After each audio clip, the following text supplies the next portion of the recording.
Running Sentences presents Against an Angry Ocean. Part 10. Is rescue possible? Hoping against hope, the crew fights to get the ship moving again, all so that they can escape this madness. This story is written and narrated by Michael Horry. It is a work of fiction, so any names, characters, businesses, events, and situations within this story are products of the author's imagination. Any resemblance to real people, situations, characters, businesses, events, and or fictional businesses, characters, events, and so on is purely coincidental. Copyright 2025, Michael Horry, all rights reserved. The clunk that had drawn Sky to the railing was definitely a boat. A life raft he hoped that would show Kaylee sitting in it. He wasn't sure how she might get back up, but it would be better to have her back aboard than on that strange island. A glance down showed that there was a figure who looked like they were sleeping laid out on that boat. He could not see if it was her or not, though. Kaylee? The figure moved about the raft, shaking it a little bit, and he turned to look for some sort of rope or ladder that he might let down to this person. He found a long rope that sat coiled not far away. It was an item that he was pretty sure wasn't there when they had been looking for the life raft. But now wasn't the time to be thinking much about those things. Sky, what is going on? The sound of Kaylee's voice sent a wave of emotions through Sky, of relaxation and happiness that it was her. No idea, Kaylee. You would have a better answer than me. Did the island do anything to you, offer you it? What happened out there? I don't know. What? You think the island offered me things? Is that what you said? Sky opened his mouth to say something, but the thought of what that wasn't coming to him, but it was probably best to just deal with what was right in front of him. Lowering a damned road and getting Kaylee back aboard. Are you still up there? You haven't answered my question, she called out. Yeah, I'm just lowering a rope, since I don't think you can climb on your own unless the island gave you some superpowers or whatever happened out there. I didn't get off the raft for the most part when I was there. That implies that you did get off, though, Sky replied. I stuck my foot off, but it felt wrong, so I stayed on the boat. Okay, anything of note from your not-so-close-up view to that place? I don't really have any. It was a rotten place that smelled awful. Is there anyone up there to help me? Pull me up? I don't know if I have the strength to climb up by myself. It's just you and me. Sorry. We'll have to do our best. Tie the rope around your waist to help out. It had reached her hands, and she readily took it, tying it around herself and looking up grimly. He was still having trouble seeing her as a low fog had come in to obscure things. The sky gave him the feeling that something was about to go terribly wrong, and maybe it was going to harm him if he wasn't careful. I'm ready. Pull away and I'll try to climb as best I can, she called up. All right. 1, 2, 3. He yanked and took a few steps back, trying his hardest to pull. It felt like things moved a bit, but not that far for the effort he was putting in. Are you lifting and pulling, Sky? Kaylee asked. Yes. Are you climbing? Yes, it doesn't feel like you're doing much, though. I'm trying really hard. It doesn't feel like you're doing much. Then it felt like it wasn't going so hard to pull, and that things were going rather easily and almost out of his grasp. Sky tightened his grip on this rope, but also turned to look about. Maybe Chris or Ursula had come to join him. His heart nearly leaped out of his chest when he saw a humanoid-looking robot from the cargo bay holding onto the rope and pulling it backwards. In fact, there were several of them, all moving towards the side of the ship, and most of them were jumping off. What the fuck was that? Kaylee yelled in surprise. It's the cargo coming to life? I can kind of see that. Yeah, I'm sure. I just wanted to make sure that you were seeing the same thing that I was seeing. This was met by silence from her, but the sound of her feet against the side of the boat made it seem like she was getting closer. A moment later, Kaylee did pop over the railing, and he hurries to help her forward. The automaton, or whatever it was that had been helping him, simply walked over to the railing and then jumped off. Skye took a look out at the water that now had dozens or so figures swimming and heading what he figured was towards the island. That fog was breaking up in spots, and he was able to spot a few of those, but they were soon covered up by all of the fog. What are those things doing? I don't know, and it's probably better if we don't ever find out. The company that hired us shipping them has a shady past and present and everything, Skye said rather nervously. Right, of course. So what now? Go talk to the captain since the boat is apparently working again. We get the fuck out of here and get away from whatever the hell this place is. Careful to keep a hold of her since she was still a little wobbly, they made their way over to the cargo bay. Things had not been going well for Hendrik. He'd been signing papers all day on and desperately needed a break. His secretary sat across from him, looking over files and papers that needed to be signed, and everything kept organized. Any word? About your ship, sir? Yes, Jewel, yes. No. Why not? What's taking so long? It shouldn't be that hard to find a boat in the middle of the ocean. I don't know. I can go check, but we have a lot to get through at the moment. This stuff can wait a moment. It doesn't have the urgency of the one thing that our entire business is hoping will succeed, so that we can continue operating. As you wish. I will contact the Coast Guard with my laptop and see if they can't get a communications line going with our boat. Good. It's good to feel like we're at least doing something instead of sitting around and waiting. Sometimes that is all we can do, Mr. Hendrik. Sit around? No, that isn't true. A good boss is always trying to prove that there is a way forward. They also know when to step back and let things go, his secretary countered.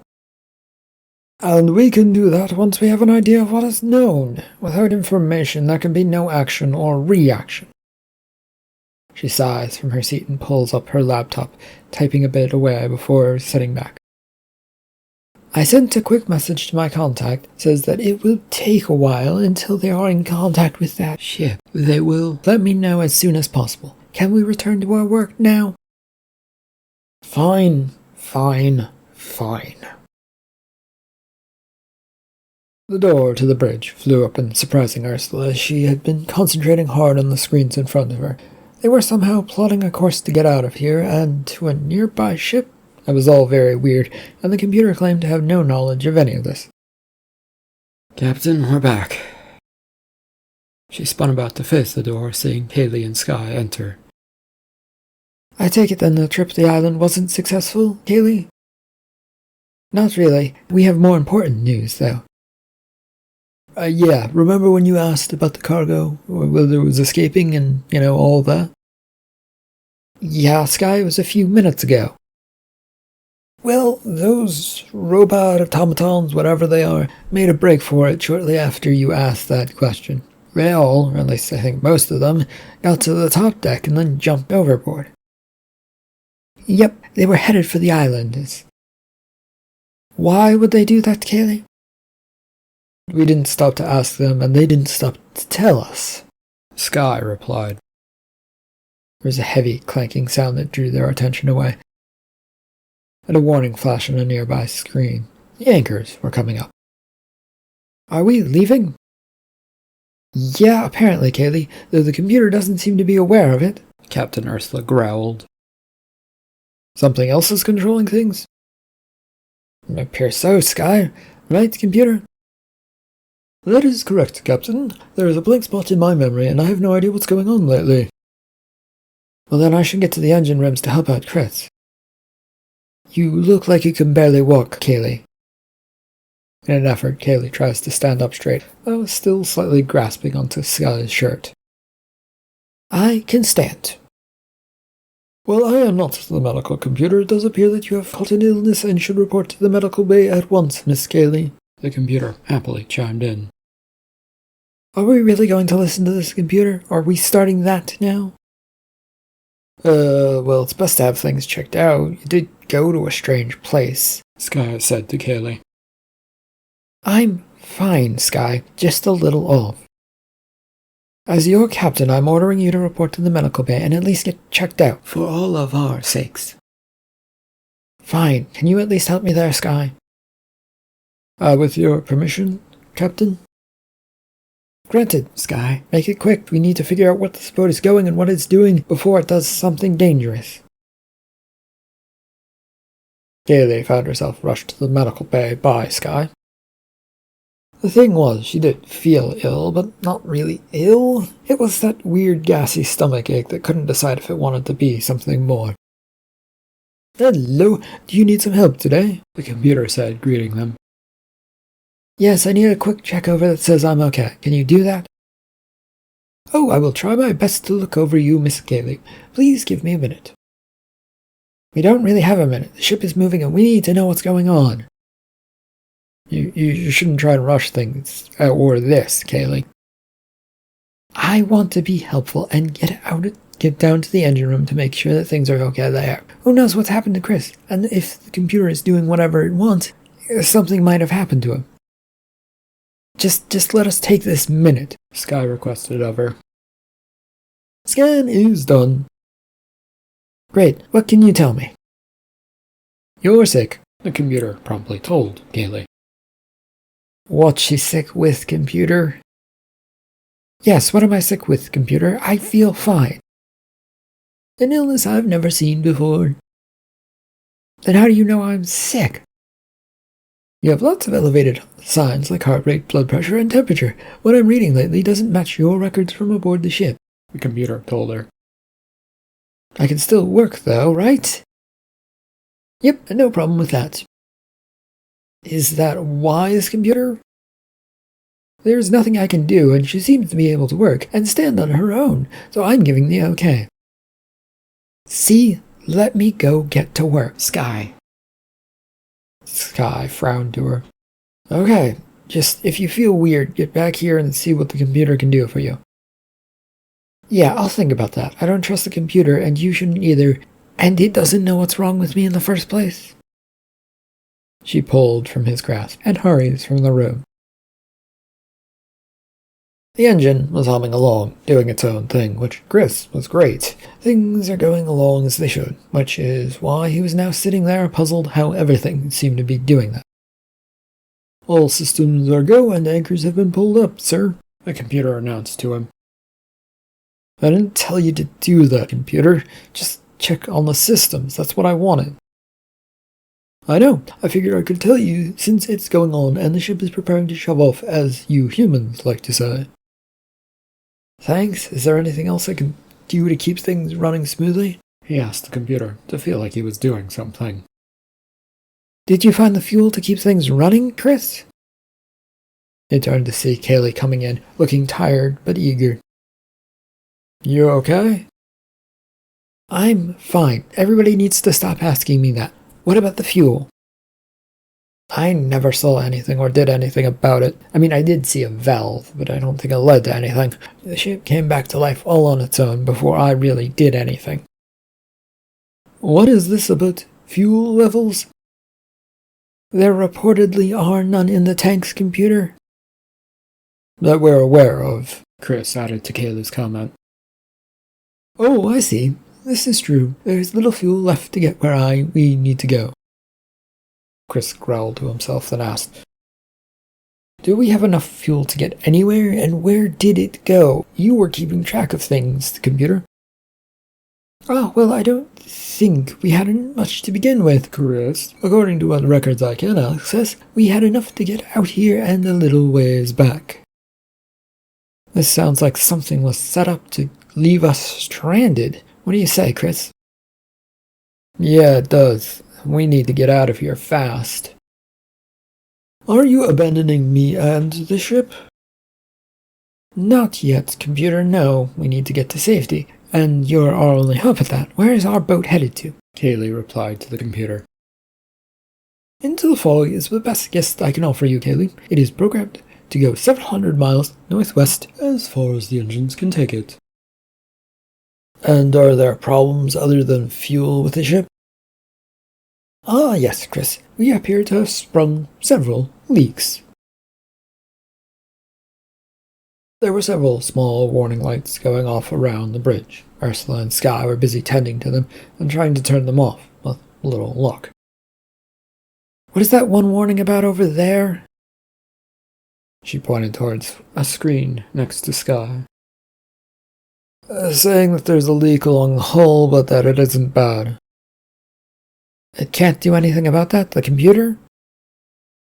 It's only reporting it to us, Sky said. Oh, it's the same thing over here, but there is nothing it will allow us to do. Computer, can you help us out by blocking some of these leaks? There's nothing I can do about leaks, Mr. Sky. Everything is on a set course and set action. I no longer have a say in this matter. So you're saying all of this was set up? The computer didn't respond as the engines began working harder. The ship was reversing faster now to get them out of there.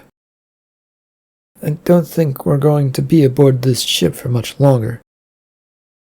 I would rather not go down with it either, Sky, but we really don't have any escape routes or anything like that. As would I. I would rather not be aboard it, but, Captain, I don't think we have much say in that. The ship has too many leaks, and we'll be lucky to get anywhere soon. And we have no control over anything, Ursula said in reply. Yep, sit back and relax aboard a sinking ship, unless we want to deal with the weather outside and that fog. Those wisps of fog were already beginning to wrap their way around this boat, the front bridge window beginning to see the edges of it as it sailed backwards into it. Don't like this at all, not one bit. There's nothing to do or be done. If the engines are running and the ship is sailing, we're stuck aboard it.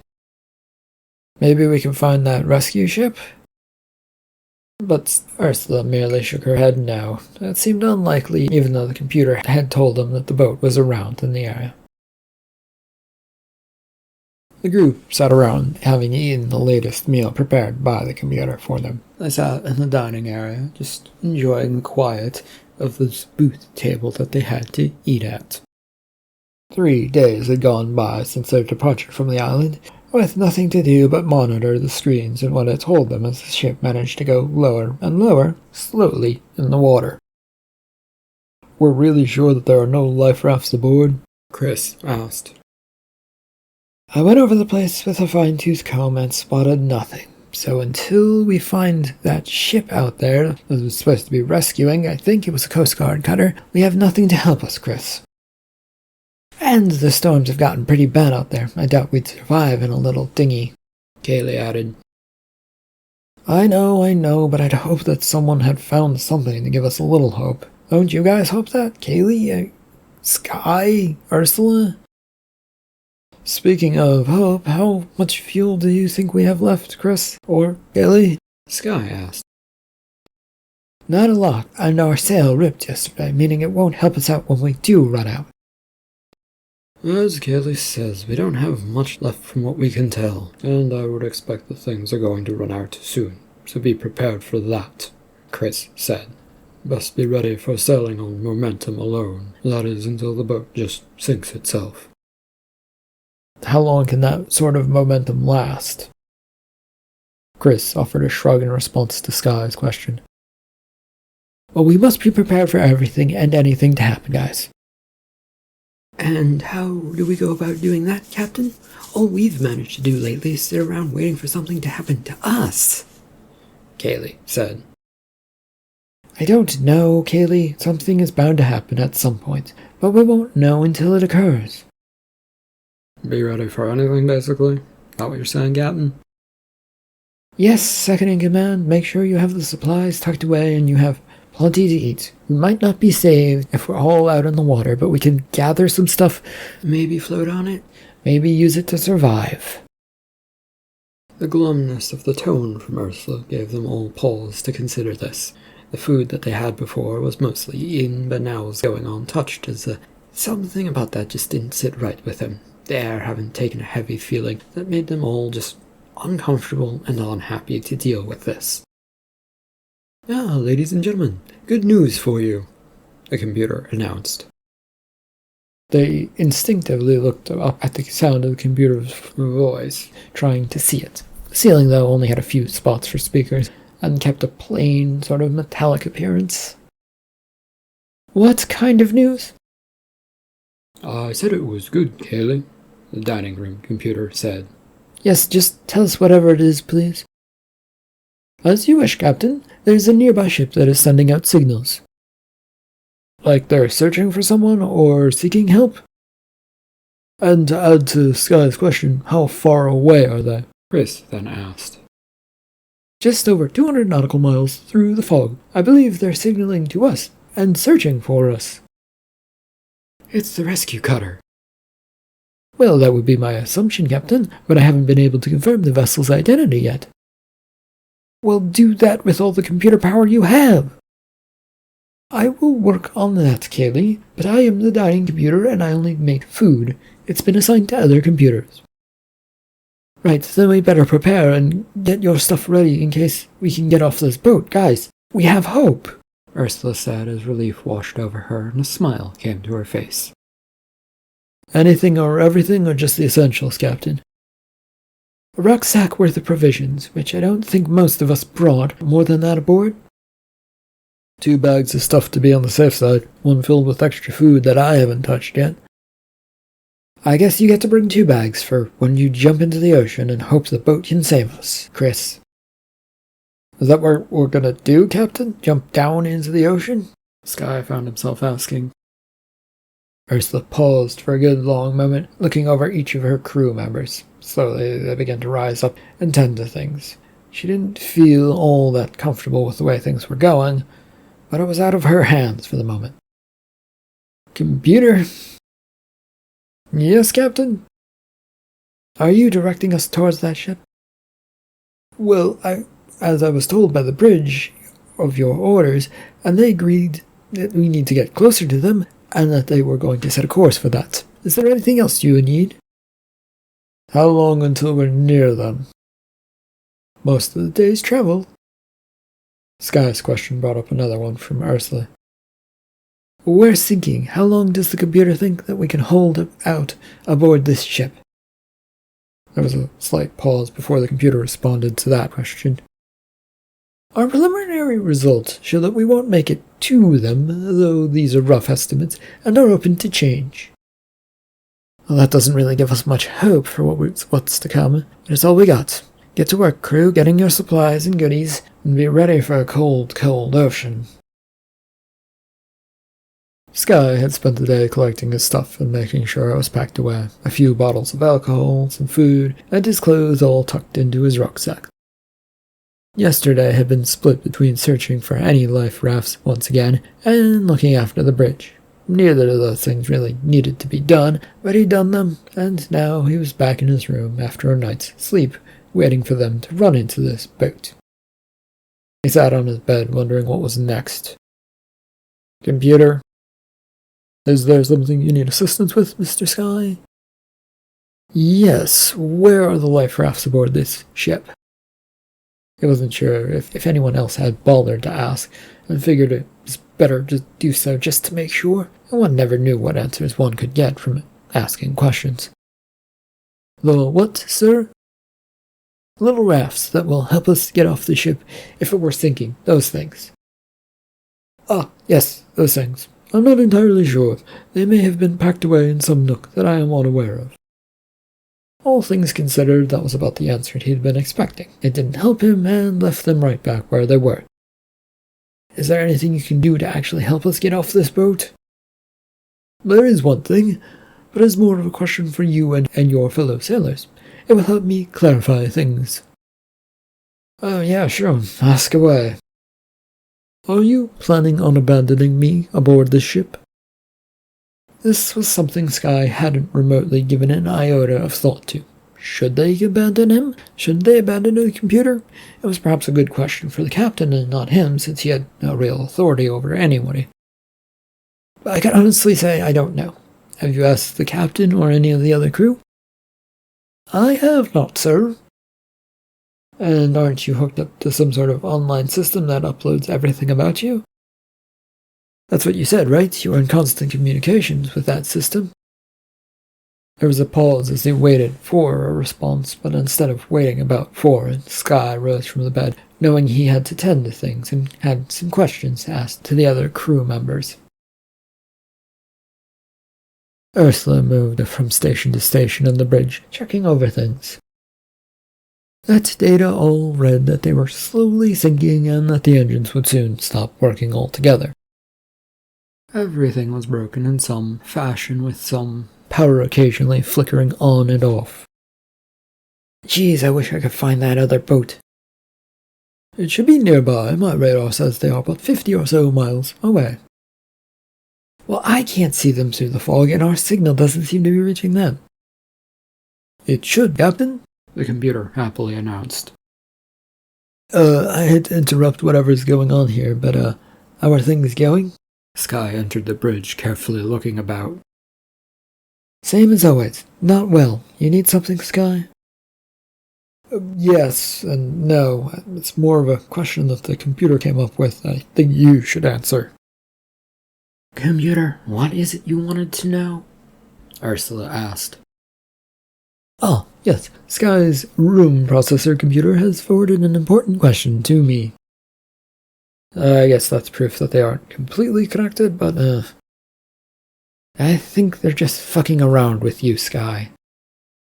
He shook his head in response and shrugged. We would like to know if you're going to take us off the ship. She paused for a moment, looked up at the ceiling to see a plain ceiling again, and shook her head. Was the computer really asking to be taken off the boat, or was it doing something else? She really wasn't entirely sure. I hadn't thought about it. How would we even do that?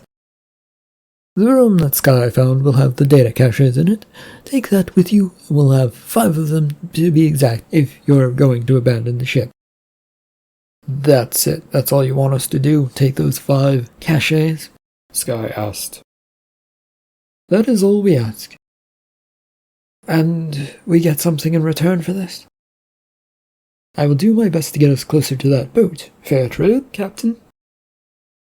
I guess what we'll have to do, tell your other computer counterparts about this plan so that there isn't a surprise, and whenever we do this...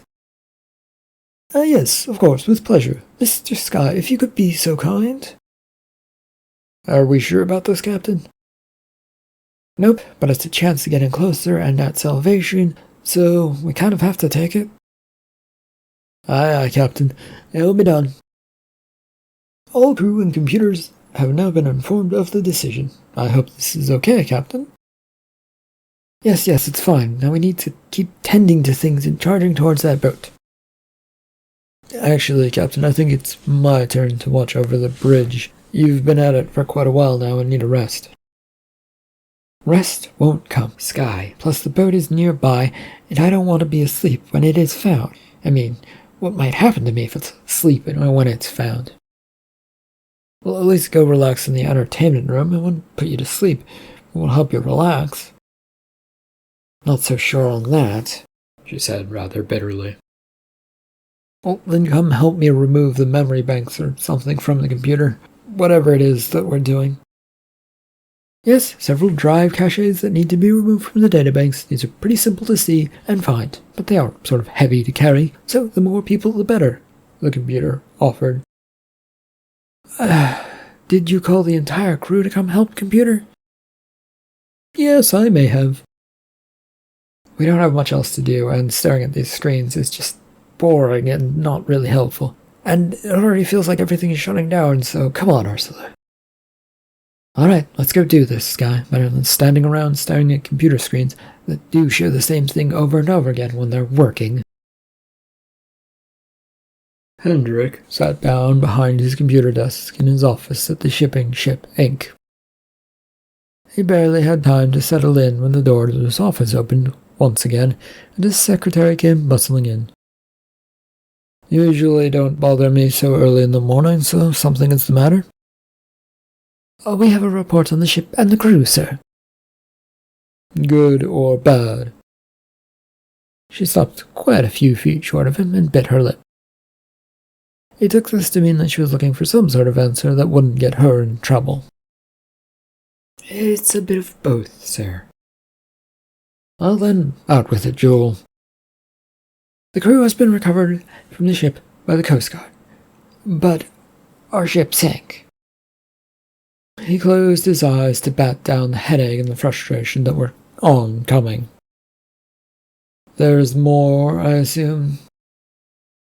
Yes, the cargo aboard the ship reportedly jumped off the ship at a strange island that the crew found, and Blue Block is saying that they will pay all the money for the delivered stuff.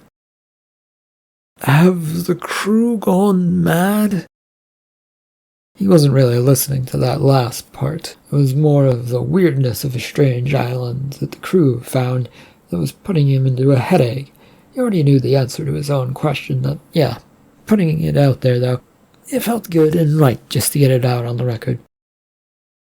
Well, the Coast Guard seems to think so, yes. They also came across several computer parts that the crew were carrying, but didn't dare plug them into their own computers. Is this a completely lost mission, then? No, but yes, from all appearances, since our boat sank. And I'll have to answer questions about it to a bunch of people who want to make money off of this venture. We can blame it on the crew, sir. Potentially, yes, Jewel, but I worry about the computer parts they had. To me, that says the computer aboard the ship might know something. Well, the boat, the Coast Guard cutter, is headed to port with all possible speed. Shall we go meet them? Yes, before Blue Block or whatever else gets to them and claims ownership over the computer parts they have. This is my crew, my ship, my computer, and our company needs answers to some question. With a huff and a puff and much more energy than he had a moment ago, Undrick pushed himself out of his chair and marched back out of his office. End of part 10, and the end of Against an Angry Ocean. Thank you for listening.